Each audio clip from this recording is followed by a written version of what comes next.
Baradae diperintah bunuh teman dekatnya. Deolipa Yumara mengibaratkan, sama kayak kita disuruh bunuh ibu, enggak berani tapi karena diperintah oleh iblis. Ini ada satu konteks situasional ya. Perintah membunuh begitu kencang. Woi, tembak, tembak, woi tembak. Kan gitu kan kata Pak Sambo begitu nih, kira-kira begitu nih. Dalam ceritanya dia ke saya, yang dia kan bingung nih. Satu sisi juga dia bilang ke saya, kalau saya nggak nembak, pasti Pak Sambo juga pasti akan nembak si Yosua, karena posisinya si Yosua dalam posisi berlutut. Persoalannya kalau Pak Sambo kemudian sudah berlutut ketika si Richard ada ke sana, Yosua udah berlutut di depan Pak Sambo. Oh.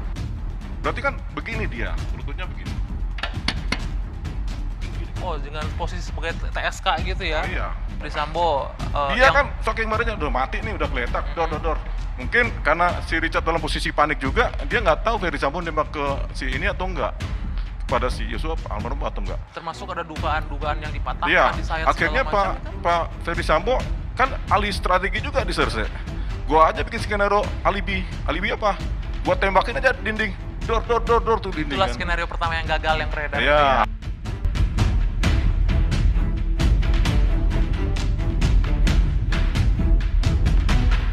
Misteri kasus tewasnya Brigadir Yosua sudah mulai menemukan titik terang. Berbagai bocoran sudah banyak yang terungkap.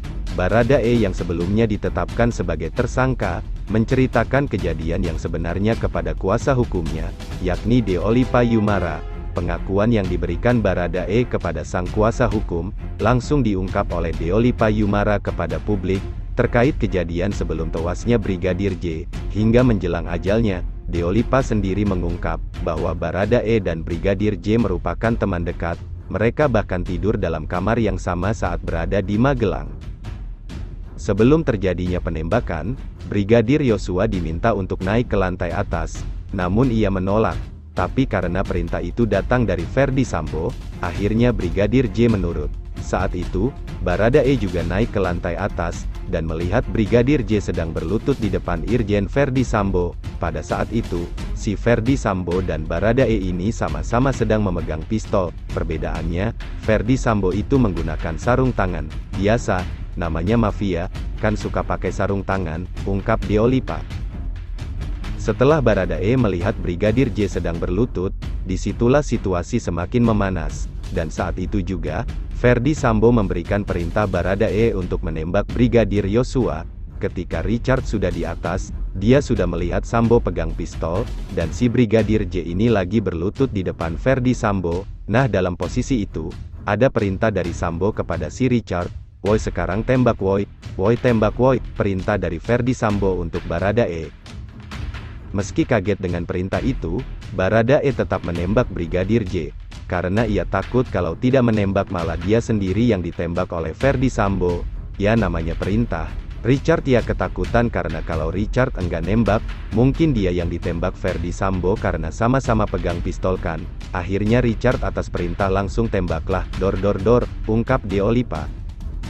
Menurutnya, perintah Ferdy Sambo kepada Baradae untuk membunuh teman dekatnya, sama saja seperti saat seseorang disuruh untuk membunuh ibunya sendiri.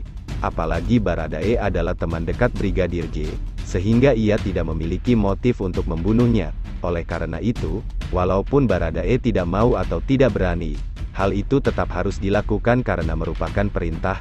Deo menjelaskan, ini teman dekat, di mana Richard enggak punya motif membunuh, disuruh membunuh teman dekatnya sendiri.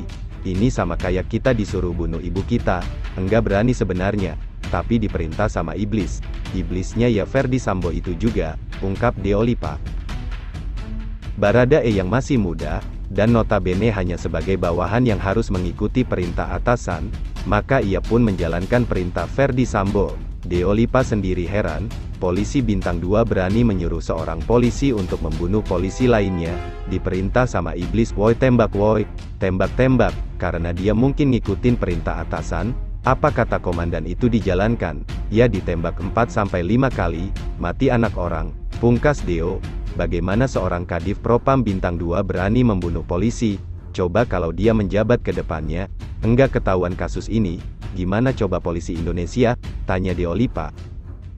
Dengan pengakuan Baradae, akhirnya Ferdi Sambo ditetapkan sebagai tersangka atau dalang di balik pembunuhan Brigadir J, dan Baradae juga mengungkapkan, bahwa tidak pernah terjadi pelecehan seksual, yang dilakukan Brigadir J terhadap istri Irjen Ferdi Sambo di tempat kejadian perkara. Status Ferdi Sambo sebagai pelaku utama membuatnya berpotensi menerima hukuman maksimal seumur hidup, atau 20 tahun penjara.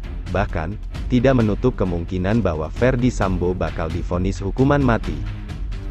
Diketahui, Kapolri Jenderal Polisi Listio Sigit Prabowo mengumumkan Irjen Ferdi Sambo menjadi tersangka baru dalam kasus pembunuhan Brigadir J. Sigit mengatakan, ex-Kadif Propam Irjen Ferdi Sambo memerintahkan Baradae untuk menembak Brigadir Nopriansah Yosua Huta Barat. Di sisi lain, Listio memastikan, jika kasus ini bukan tembak-menembak seperti pernyataan awal, tim Sus Polri menemukan fakta jika kasus ini merupakan murni kasus penembakan. Dengan ditetapkannya Ferdi Sambo sebagai tersangka, maka hingga hari ini total ada 4 tersangka dalam kasus tewasnya Brigadir J. Keempatnya yakni, Barada Richard Eliezer, Brigadir Ricky Rizal, asisten sekaligus sopir Kuwait dan Irjen Ferdi Sambo.